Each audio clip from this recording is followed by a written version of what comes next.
Hello बच्चों, अभी मैं तुम्हें जो क्वेश्चंस कराने जा रहा हूँ ये सारे क्वेश्चंस जेईई एडवांस 2020 में पूछे गए थे परमुटेशन एंड कॉम्बिनेशन और प्रोबेबिलिटी चैप्टर से। ठीक है, तो जितने क्वेश्चंस पूछे गए थे इन दोनों चैप्टर से वो सारे क्वेश्चंस मैं आज तुम्हें कराने वाला हूँ। पहला क्वेश्चन तुम्हारे सामने ये लिखा हुआ है, यहाँ से आज हम स्टार्ट करेंगे। देखो क्या लिखा हुआ है, इन होटल 4 रूम्स आर अवेलेबल। एक होटल है, वहाँ पर 4 रूम्स हैं। ठीक है, मतलब 4 रूम्स अवेलेबल हैं। ठीक है, 6 person are to be accommodated in these 4 rooms. 6 लोगों को इन 4 रूम्स में रुकना है, ठहरना है। In such a way that each of these rooms contains at least 1 person. इस तरह से इन 6 लोगों को इन 4 कमरों में रोकना है कि जो है हर कमरे में कम से कम एक आदमी जरूर चला जाए। ठीक है, एंड एट मोस्ट 2 पर्सन, और ज्यादा ज्यादा 2 लोग रुके। मतलब मिनिमम एक तो रहना ही रहना है और ज्यादा ज्यादा 2 लोग रुक सकते हैं एक कमरे में। ठीक है, अच्छा, then the number of all possible ways in which this can be done. कितने तरीकों से ऐसा किया जा सकता है। एक होटल है, वहां पर 4 कमरे अवेलेबल हैं, 6 लोग हैं। इन 6 लोगों को इन 4 कमरों में रुकना है। इस तरह से रुकना है कि एक कमरे में मिनिमम एक जरूर जाएगा और मैक्सिमम 2 जाएंगे। अब ये नहीं कि सारे के सारे एक ही कमरे में चले गए, ऐसा नहीं है। तो मैक्सिमम 2 लोग जाएंगे और या मिनिमम एक तो जाएगा ही जाएगा कमरे में। ठीक है, तो हमारे पास कितने लोग हैं, 6 लोग हैं और कमरे कितने हैं, ये 4 कमरे हैं। ठीक है, और मिनिमम एक को भेजना ही भेजना है और मैक्सिमम 2 लोग जा सकते हैं।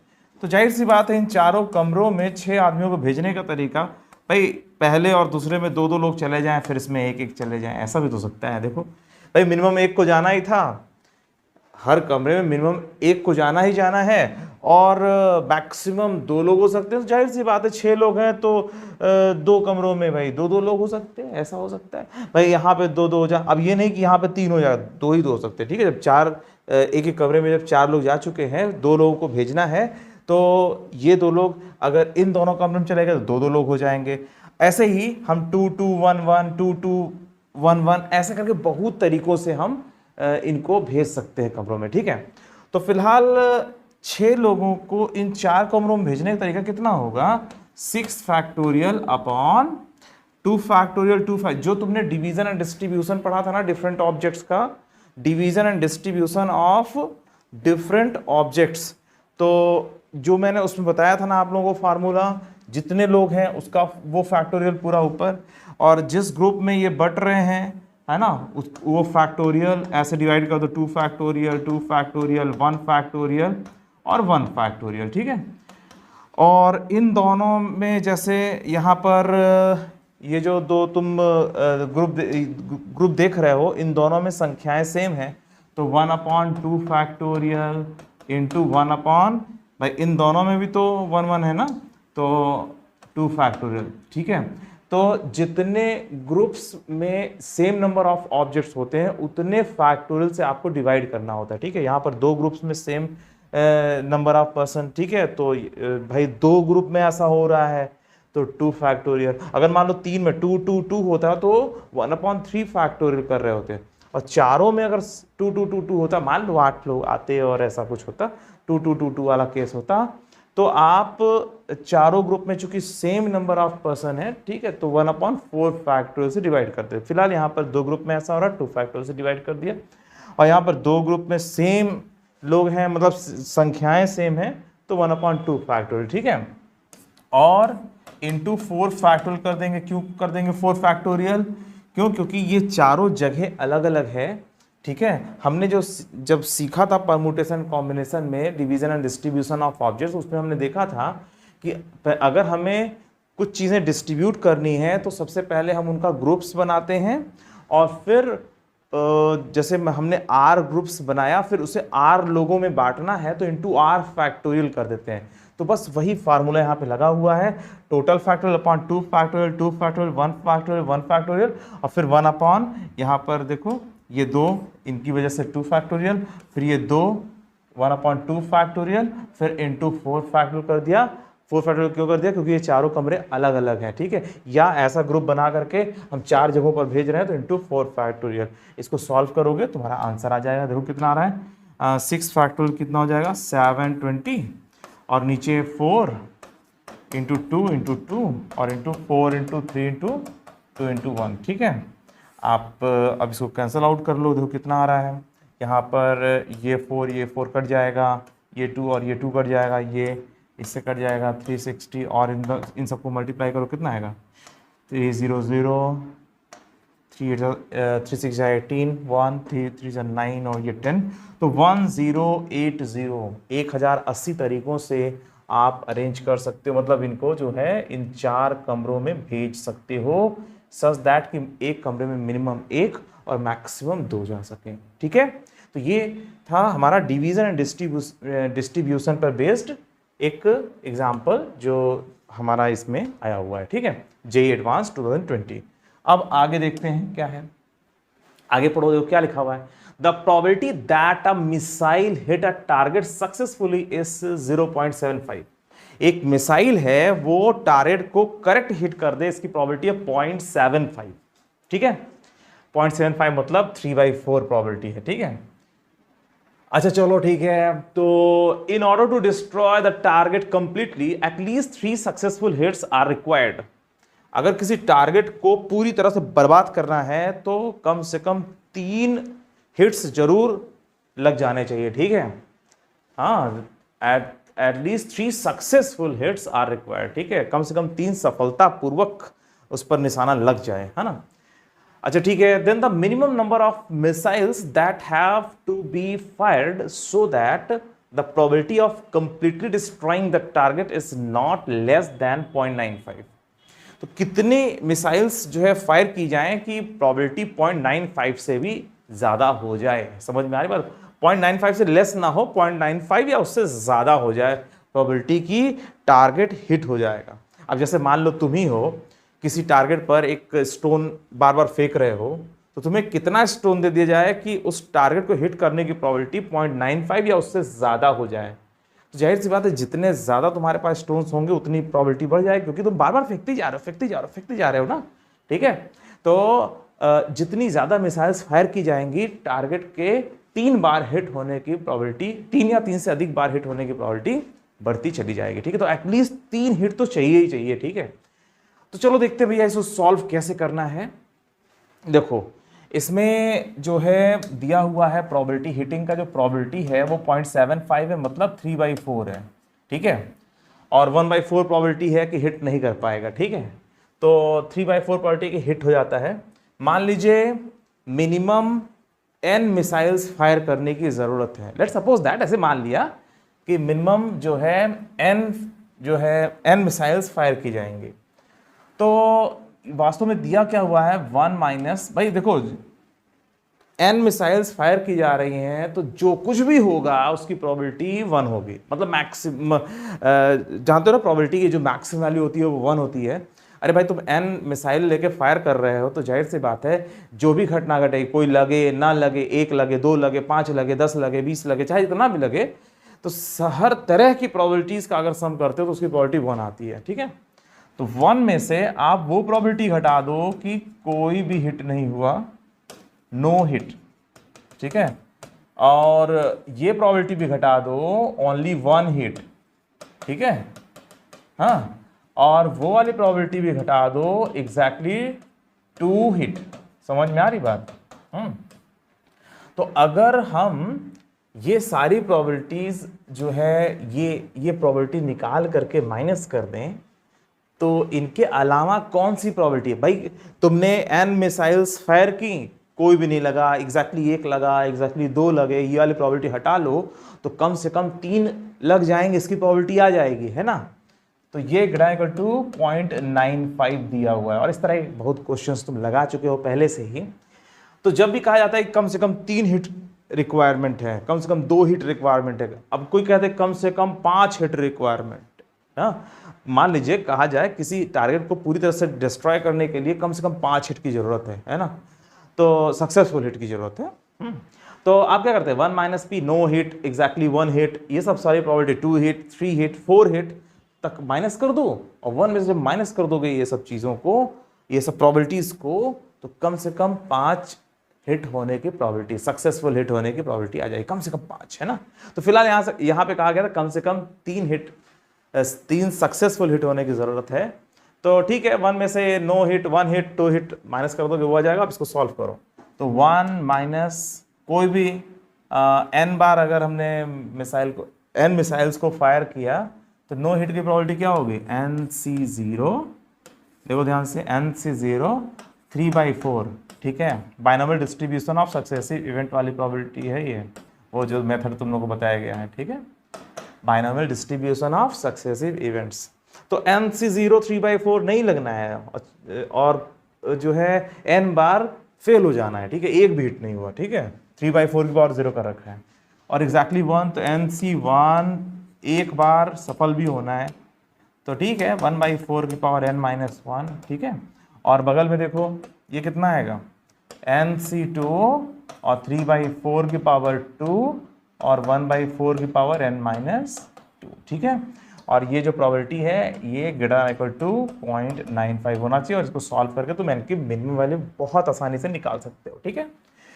अच्छा चलो ठीक है, तो इसकी वैल्यू कितनी आएगी, ये आएगा लेस देन और इक्वल टू ना, ये उधर जाएगा 1 माइनस 0.95 हो जाएगा, है ना। तो एक काम करते हैं, हम इसको कॉपी कर लें, दोबारा लिखने की जरूरत नहीं पड़ेगी, है ना। तो चलो भाई कॉपी हो जाओ, ये कॉपी हो गया, तो दिस इज लेस देन और इक्वल टू 0.05 हो जाएगा, ये उधर गया और 1 माइनस 0.95 हुआ और उसकी वैल्यू ये आ गई, ठीक है बच्चों, इतना समझ में आ गया।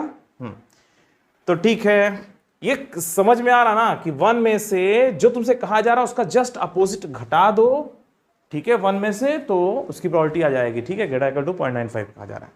अब इसको सॉल्व कर कितना आएगा, ये कितना आएगा, देखो NC0 तो 1 हो जाएगा, और ये आ जाएगा 1/4 की पावर n, और इधर कितना आएगा n × 3 मतलब 3n कह दो, 3n/4 की पावर n, सही है। अच्छा उधर देखो कितना आ रहा है, n × n-1/2, NC2 की वैल्यू, और इंटू 9/4 की पावर n लेस देन, इसको 1/20 कर दें, है ना, 5/100 मतलब 1/20। अच्छा देखो, और 4 उधर चला जाएगा, और ये बन जाएगा 1 + 3n + n² minus n × 9 less than और इक्वल टू कितना, 4/n/20, ठीक है। चलो इसको इधर मल्टीप्लाई कर लेते हैं, 2 + 6n + 9n² minus 9n less than 4/n/10, बोलो सही है। अरे एलसीएम ले लिया और फिर 2 को उधर ले जा रहे हैं तो ये कट गया, और ये बन जा रहा है 9n² माइनस 3n और प्लस 2 लेस देन 4/n/10, ठीक है। अब आपको इसे सॉल्व करना है और पता लगाना है कि n की मिनिमम वैल्यू क्या हो सकती है। तो एक काम करते हैं, n की वैल्यू 1 रख के देख लेते हैं, सही है कि नहीं। n 1 रखोगे तो कितना आएगा, 6 + 2 8, 8 इज लेस देन और इक्वल टू 4/10, तो ये बात गलत है। n बराबर अब 2 ले लो, n/2 ले लोगे तो कितना आ जाएगा, 36 माइनस n/2 लेने पर 36 हो गया ना, हाँ, माइनस कितना 6 और प्लस 2 लेस देन और इक्वल टू 4/2/10, ठीक है, कितना आ जाएगा, ये आ जाएगा 32 लेस देन 16/10, तो भाई गलत बात है। तो ऐसे ही तुम ना जब बढ़ाते चले जाओगे n की वैल्यू, इसी तरीके से 3, 4, 5 ऐसे बढ़ाते चले जाओगे, तो जैसे ही तुम n बराबर 6 पाओगे, n बराबर 6 पर ये सही हो जाएगा, तो इसका मतलब n की जो मिनिमम वैल्यू है वो 6 के बराबर हो जाएगी। कम से कम 6 हिट मतलब 6 मिसाइल्स को फायर करने की ज़रूरत है, ताकि 0.95 या उससे ज़्यादा प्रोबेबिलिटी हो जाए कि टारगेट हिट हो जाएगा। समझ में आ रही बात। तो कम से कम 6 मिसाइल्स को फायर करने की ज़रूरत है, ठीक है। और यहाँ पर देखो, इसको सॉल्व करने का क्या तरीका हो सकता है भाई, तुम यहाँ पे कोई किसी फार्मूले से थोड़ा ना सॉल्व कर पाओगे। यहाँ पर तो जल्दी जल्दी n की वैल्यू रख करके चेक करनी पड़ेगी, और जब रखना पड़ रहा है तो जाहिर सी बात है ज़्यादा दूर नहीं है आंसर, तो यहाँ तक पहुँचने में बहुत कम समय लगेगा, फटाफट आप पहुँच जाओगे, ठीक है। चलिए ठीक है, तो ये एक तरीका हो गया इसको सॉल्व करने का, ठीक है। और इस सब्जेक्टिव में पूछा गया था, मतलब वो न्यूमेरिकल वाले में, ठीक है।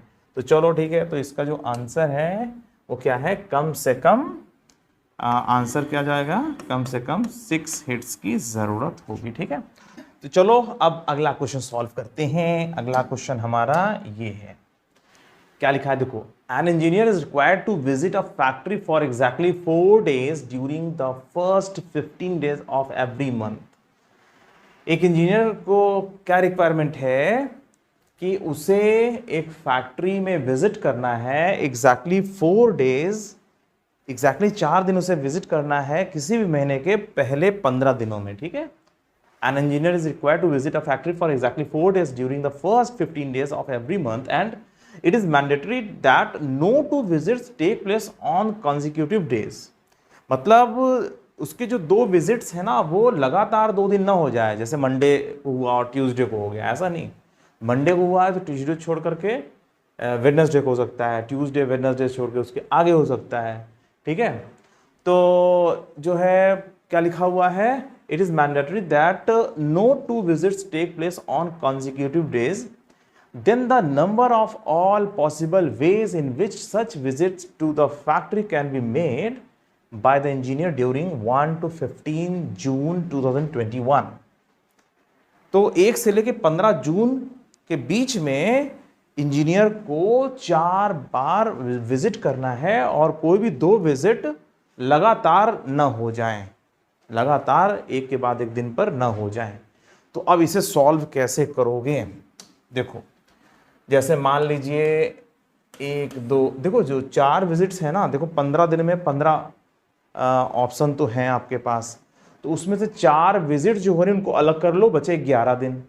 तो कुल मिला के पहले 11 दिन ऐसे बना लो, 3 4 5 6 7 8 9 10 ये 11, ठीक है।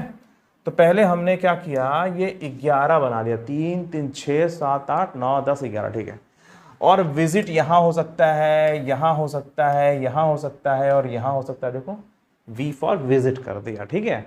यहाँ हो जाए, यहाँ हो जाए, कहीं भी हो जाए, ठीक है। तो ये जो प्लेसेस है ना 1 2 3 4 5 6 7 8 9 10 11 और ये 12 प्लेसेस, ये जो 4 भी मैंने बनाया, देखो जाहिर सी बात है वो 4 दिन जाएगा, उसने जिस भी 4 दिन को चूज किया हुआ है उसके अगल बगल 11 दिन सेट हो जाएंगे, ठीक है।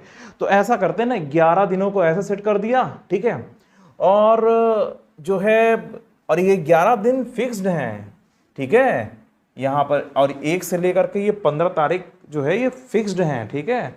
तो अब विजिट कहाँ पर हो उसको तो ये डिसाइड करना ना, विजिट कहाँ पर। जैसे मान लीजिए उसने भाई कैलेंडर में देखा कि ये 15 दिन हैं, अब इन 15 दिन में हम कहाँ कहाँ कौन कौन से डेट पर हम जाएं, तो जिस डेट पर जाएगा वो चेंज कर सकता है, पर बाकी दिन तो फिक्स है ना, बाकी डेट्स जो हैं वो फिक्स हैं। तो यहाँ पर कुल मिला के ये 12 ऑप्शंस हैं, इन 12 में से कोई 4 जगहों को वो चूज करके वहां पर विजिट कर ले भाई। कुल मिलाकर के 11 दिन उसे छोड़ने ही छोड़ने हैं, 11 कुल मिला के 15 बार थोड़े ना विजिट करेगा वो, 4 बार ज्यादा विजिट नहीं कर सकता, तो 11 दिन को तो छोड़ेगा ना। तो 11 दिन ऐसे कर लिया, अब इनके बीच में अगल बगल कहीं पर विजिट कर ले, तो कुल मिला के ये 12 जगहों पर किसी 4 जगह को चूज करके विजिट करेगा, यही इसका आंसर है। सोचो जेईई एडवांस का क्वेश्चन कितना सिंपल। तो 12C4 इसका आंसर होगा, और 12C4 की वैल्यू क्या होगी, 12 फैक्टोरियल अपॉन 4 फैक्टोरियल और 8 फैक्टोरियल। बस इसको सॉल्व कर लो, 12 × 11 × 10 × 9 × 8 फैक्टोरियल और नीचे 8 फैक्टोरियल तो कट जाएगा, और 4 × 3 × 2 × 1, ठीक है। तो चलो इन दोनों काट दें और इन दोनों को काट दिया, ठीक है। और यहाँ पर ये हो गया, तो कुल मिला के 55 × 9, ठीक है। तो इसकी वैल्यू कितनी आएगी, इसकी वैल्यू आएगी 9 5 जा 45 4 45 और ये 9 495, ठीक है। तो कुल मिला के 495 तरीकों से विजिट कराई जा सकती है इस तरीके से, ठीक है। तो चलो बच्चों ये हमारा अगला क्वेश्चन हो गया। अब हम नेक्स्ट क्वेश्चन की तरफ चलते हैं, ठीक है। क्या लिखा हुआ है इसमें, ये एक और क्वेश्चन आया हुआ था, इसमें क्या लिखा हुआ है, 2 fair dice each with faces numbered 1 2 3 4 5 6 are rolled together and the sum of the numbers on the faces is observed। देखो ये दिख तो रहा है, ये इतना ढेर सारा लिखा हुआ है, पर ये क्वेश्चन इतना आसान है कि मैं क्या बताऊं।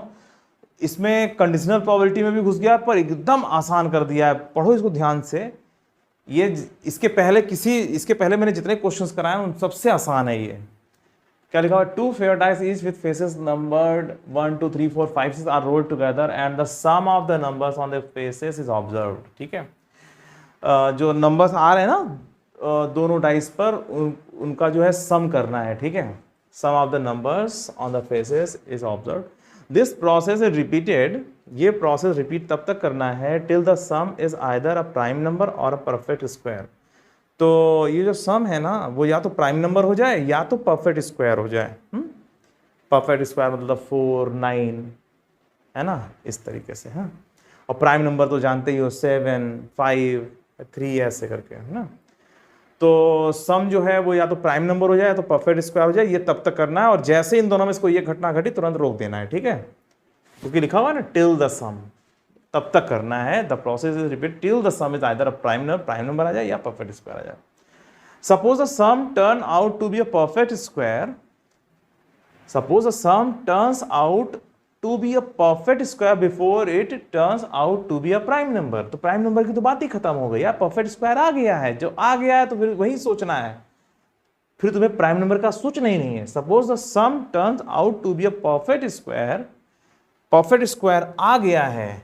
ठीक है, जो सम है पहले परफेक्ट स्क्वायर आ गया है before it turn out to be a prime number. Prime number कोई मतलब नहीं है, बस इसी को मानो यही हो गया, जो हो गया, जो घटना घट चुकी है बस अब उसी को 100% लोगे, उसके अलावा और कुछ सोचोगे भी नहीं।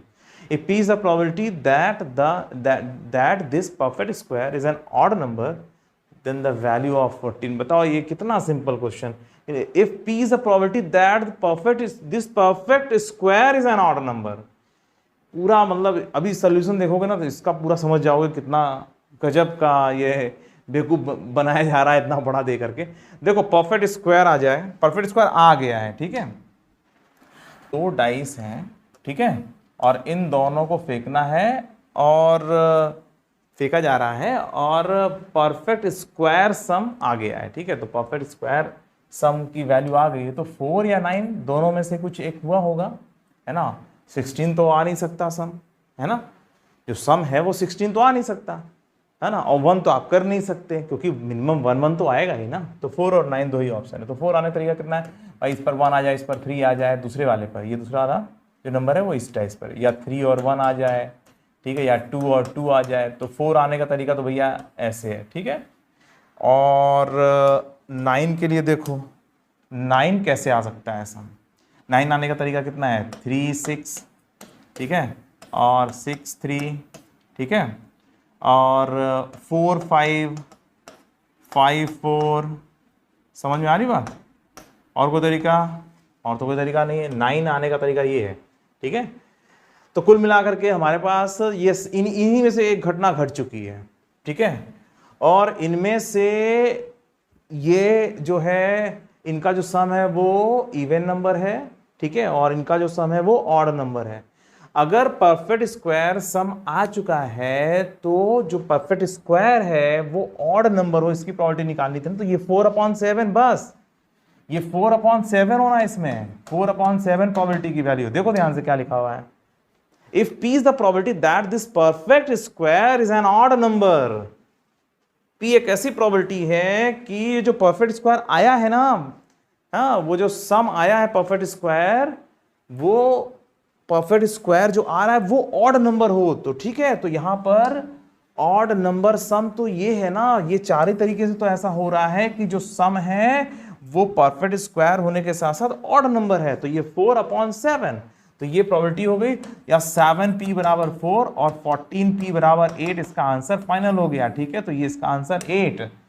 तो ये जो क्वेश्चन दिया हुआ है इसका आंसर 8 हो जाएगा। तो बच्चों ये बहुत ही आसान क्वेश्चन था। इसमें बस ये कहा गया था कि 2 डाइस को फेंकना है और जो नंबरों का सम है वो परफेक्ट स्क्वायर आ जाए या प्राइम नंबर आ जाए। परफेक्ट स्क्वायर श्योर आ गया है, दे दिया गया है कि परफेक्ट स्क्वायर आ चुका है। तो जाहिर सी बात है परफेक्ट स्क्वायर या 4 आया होगा या 9 आया होगा। जो डाइस पर आए गए नंबर, जो आए हुए नंबरों का जो सम है वो या तो 4 आया होगा या तो 9 आया होगा। परफेक्ट स्क्वायर आ चुका है। अब कहा जा रहा है जो परफेक्ट स्क्वायर आया हुआ ये ऑड नंबर हो, तो जाहिर सी बात है 4/7 प्रोबेबिलिटी हो गई और 4/7 बराबर p। तो 7p बराबर 4 या 8p, अरे 14p की वैल्यू पूछी गई है तो 14p बराबर हमारा यहाँ पे 8 आंसर हो जाएगा। ठीक है, तो चलो अब अगला क्वेश्चन सॉल्व करते हैं। ठीक है, तो देखो जेईई एडवांस में भी जो क्वेश्चन आते हैं ना, तो ये भी कितने बेसिक से उठाए गए पर साइकोलॉजिकली आप पर इफेक्ट डाला जाता है। तो आप लोग इस चीज़ को ध्यान रखिएगा कि क्वेश्चन अगर बड़ा दिख रहा है तो उसको ध्यान से पढ़िएगा, और वो हो सकता है कि बहुत ही आसान तरीके से आ जाए, और ऐसे बहुत से क्वेश्चंस होते हैं जिसको तुम आसानी से कर सकते हो। बस दिक्कत ये रहती है कि आप एग्ज़ाम हॉल में वहाँ पर तो गबड़ा जाते हो, और घर पर आते हो तो जब लगाते हो तो लग जाता है क्वेश्चन, आपका वहाँ पर लग जाए। इसलिए बहुत कूल माइंड होकर के क्वेश्चन को सॉल्व करना। ठीक है, ऊपर वाले पर भरोसा रखना कि आपने मेहनत की है और उसका रिजल्ट जरूर मिलेगा, है ना। तो चलो अब क्या लिखा हुआ है, let C1 and C2 be two biased coins. अब ये जो क्वेश्चन है, नेक्स्ट क्वेश्चन, इसमें क्या कहा जा रहा है, C1 और C2 दो बायस्ड कॉइन्स हैं, such that the probabilities of getting head in a single toss is 2/3 and 1/3। Biased coin का मतलब होता है टेढ़ा मेढ़ा सिक्का, खोटा सिक्का, है ना, कि जिसमें हेड और टेल की प्रोबेबिलिटी अलग अलग है, मतलब 1/2 1/2 नहीं है, उसके अलावा कुछ और है। ठीक है, तो इस वो 2/3 और 1/3 प्रोबेबिलिटी है respectively. Suppose alpha is the number of heads that appear when C1 is tossed twice. देखो यहां पर क्या कहा जा रहा है, दो कॉइन्स हैं C1 और C2, दोनों को दो दो बार टॉस किया गया, इसको भी दो बार, इसको भी दो बार। ठीक है, और इस पर हेड आने की जो प्रोबेबिलिटी है वो 2/3 है, और इस पर हेड आने की प्रोबेबिलिटी क्या है, बोलो 1/3। ठीक है, और इसको दो बार टॉस किया गया, इसको दो बार टॉस किया गया। इस पर मान लीजिए अल्फा बार हेड आया और इस पर बीटा बार हेड आया। पढ़ो ध्यान से क्या लिखा हुआ है। हाँ, suppose alpha is the number of heads that appear when C1 is tossed twice. ठीक है, अल्फा नंबर ऑफ हेड है अगर C1 को हम दो बार टॉस करते हैं independently, and suppose beta is the number of heads that appear when C2 is tossed twice. तो दो दो बार दोनों को टॉस किया जा रहा है, कितनी बार हेड आया, इस पर अल्फा कहा गया, इस पर मान लो दोनों बार हेड आया तो उसे अल्फा के लिए 2, इस पर एक बार भी हेड नहीं आया तो अल्फा बीटा बराबर 0। ठीक है, तो नंबर ऑफ हेड्स अल्फा और बीटा दिए हुए हैं। ठीक है, then the probability that the roots of the quadratic equation x² minus alpha x plus beta बराबर 0 आर रियल एंड इक्वल। अब बताओ, ये प्रोबेबिलिटी क्वेश्चन और क्वाड्रेटिक से जोड़ने की कोशिश की जा रही है।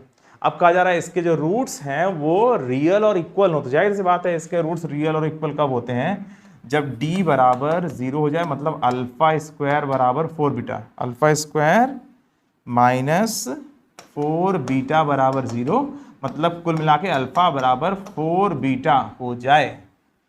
तो अल्फा बराबर 4 बीटा कब हो सकता है, खुद सोचो, दिमाग लगाओ। अब क्वेश्चन तो समझ में आ गया ना कि दो डाइस हैं, दो बार फेंके गए, पहले वाले डाइस पर मान लो अल्फा बार हेड आया, पहले वाले डाइस पर अल्फा बार हेड आया, क्या होगा, 0 बार हेड आएगा या एक बार हेड आएगा या दो बार हेड आएगा, यही तो होगा, है ना। और C2 पर भी बीटा बार हेड आया, अच्छी बात है। तो हेड आने की प्रोबेबिलिटी 2/3, यहाँ पर हेड आने की प्रोबेबिलिटी 1/3 दिया हुआ है, और ये कहा जा रहा है कि इसके जो क्वाड्रेटिक इक्वेशन है उसका रूट रियल और इक्वल हो, तो जाहिर सी बात है अल्फा स्क्वायर बराबर 4 बीटा। तो अल्फा स्क्वायर बराबर 4 बीटा कब हो सकता है, जब एक तो केस ये अल्फा बराबर 0 एंड बीटा बराबर 0 हो जाए। एक तो ये केस है भैया कि दोनों में हेड ना आए, अल्फा बराबर 0 बीटा बराबर 0, एक तो ये हो सकता है तरीका, और एक और तरीका हो सकता है क्या, अल्फा बराबर 4 हो जाए और बीटा बराबर 1 हो जाए। नहीं तो ये थोड़ी है, अल्फा की वैल्यू 2 हो जाए। अरे भाई जब दो बार टॉस करे तो 4 बार हेड कहाँ से होगा, अल्फा की वैल्यू 2 और बीटा बराबर 1 हो जाए। ठीक है, ऐसा भी हो सकता है, अल्फा बराबर 2, भाई पहले वाले डाइस पर दो बार हेड आ जाए और दूसरे वाले डाइस पर एक ही बार हेड आए, तब भी अल्फा स्क्वायर बराबर 4 बीटा हो जाएगा। और कोई तरीका तो है नहीं, इस पर अगर पहले वाले डाइस पर एक ही बार हेड आएगा तो दूसरे वाले पर कुछ भी कर लो सेट नहीं बैठेगा। तो बस यही दो तरीका है। तो कुल मिलाकर के 0 0 और 2 और 1 होने की प्रोबेबिलिटी आपको निकालनी है। ठीक है, तो अब एक बात बताओ, दोनों डाइस दो बार फेंका जा रहा है तो इस पर हेड ना पड़े, मतलब दोनों बार टेल आए। भाई एक डाइस को दो बार फेंको, दूसरा डाइस को दो बार फेंको, दोनों पर हेड आए ही ना, तो मतलब टेल टेल टेल टेल ये वाला चक्कर चल रहा है ना, टेल टेल टेल टेल ऐसा कहा जा रहा है ना, हेड नहीं आना है। दो बार इसको टॉस किया गया, दो बार इसको, तो टेल टेल वाला मतलब 1 माइनस 2/3 मतलब 1/3 इंटू 1/3, ठीक है, और इंटू, और सब इंडिपेंडेंट इसलिए मल्टीप्लाई करोगे, इस पर भी टेल ही आए तो ठीक है, 2/3, 1 माइनस 1/3 मतलब 2/3, 2/3, 2/3, तो ये तो केस हो गया, ठीक है। अच्छा और देखो भाई, इधर दोनों बार हेड आ जाए तो अच्छी बात है, जब दोनों बार हेड आ जाए, चलो दोनों बार हेड आ जाए तो चलो हेड हेड आने के बाद 2/3 इंटू 2/3, अच्छी बात, हाँ। और दूसरे वाले डाइस पर एक बार हेड आए तो एक ही बार हेड आए, तो दो में से एक ही बार हेड आए तो 1/3 पावर 1 और 2/3 की पावर 1, ठीक है। तुम ऐसे भी कर सकते थे इसको, head tail plus tail head भी कर सकते थे, ठीक है, दो बार में एक बार हेड आना है तो ठीक है, ऐसे चल गया, ठीक है। अब ये दोनों घटनाएं जो है, अगर इस तरह से घटेगा तो उस तरह से नहीं घटेगा, उस तरह से घटेगा तो इस तरह से नहीं घटेगा, समझ में आ रही बात। और यहाँ पर वास्तव में ये हेड टेल और टेल हेड, ये चक्कर चल रहा है, एग्जैक्टली एक बार हेड आया, ठीक है। तुम इसको ऐसे भी कर सकते थे, तुम सम भी कर सकते थे, 1/3 इंटू 2/3 प्लस 2/3 इंटू 1/3, तब भी वही आता, ठीक है। तो ठीक है, जो कहा जा रहा है पूरी प्रोबेबिलिटी, और प्लस क्यों कर रहे हो, क्योंकि अगर ये घटना घट रही तो ये नहीं घटेगी, और ये घटेगी तो ये नहीं घट रही, दोनों म्यूचुअली एक्सक्लूसिव है, इसलिए आपस में आपको जोड़ना पड़ेगा, ठीक है। इंडिपेंडेंट है, अब ये टेल टेल टेल टेल, भाई एक डाइस को दो बार फेंको, उसको भी दो बार फेंको, तो ये जितनी बार भी कुछ आ रहा है सब आपस में स्वतंत्र हैं, ठीक है, इसलिए मल्टीप्लाई करना पड़ गया इधर, ठीक है। और अगर ऐसे घटता तो वैसे नहीं घटता है, तो ये दोनों टाइप्स जो हैं वो इंडिपेंडेंट नहीं है, अगर ऐसे घटेगा तो वो नहीं घटेगा, वैसे घटेगा तो ये नहीं घटेगा, तो इसलिए हमें जोड़ना पड़ा, ठीक है। और ये ऐड कब करते हैं, मल्टीप्लाई कब करते हैं, इसके बारे में मैंने डिटेल में प्रोबेबिलिटी चैप्टर में बता रखा है, ठीक है। चलो इसको सॉल्व करते देखते कितना आता है, 4/81, इधर देखो, और उधर कितना आ रहा है 4/9 और इंटू 2 नहीं, इधर से 2 आएगा, इधर 2, 4/9 है ना, सही है, हाँ। अब ये इसको सॉल्व करोगे तो ये 16/81 और 16 और 4 20/81, इसका आंसर फाइनल हो जाएगा, ठीक है, 20/81, 20/81, तो 20/81 दिखाई दे रहा है, आसानी से हम आंसर लगा देंगे 20/81। तो बच्चों इसका जो आंसर है वो 20/81 फाइनल हो गया, ठीक है। तो देखा आपने, जैसे बाकी चैप्टर्स में आसान आसान क्वेश्चन पूछे जाते हैं, वैसे ही जेईई एडवांस में परम्यूटेशन एंड कॉम्बिनेशन प्रोबेबिलिटी के भी क्वेश्चंस बहुत आसान पूछे जा रहे हैं, ठीक है। बस आपको अपने ऊपर कॉन्फिडेंस रखना है, और जो मैक्सिमम से मैक्सिमम आप कर सकते हो वो करके वहाँ से आना है, ठीक है। अब ये नहीं कि वहाँ पर इधर उधर करके और घर में आए तो घर में आराम से लगा ले रहे हो, घर में लगाने क्या फ़ायदा होगा, तो वहाँ पर घबराना नहीं है, ठीक है, और अच्छे से पेपर देना है, और ये विश्वास रखना है कि ऊपर वाला तुम्हारे साथ है। चलो अच्छा, आज के लिए सिर्फ इतना है, फिर मिलते हैं, बाय बाय।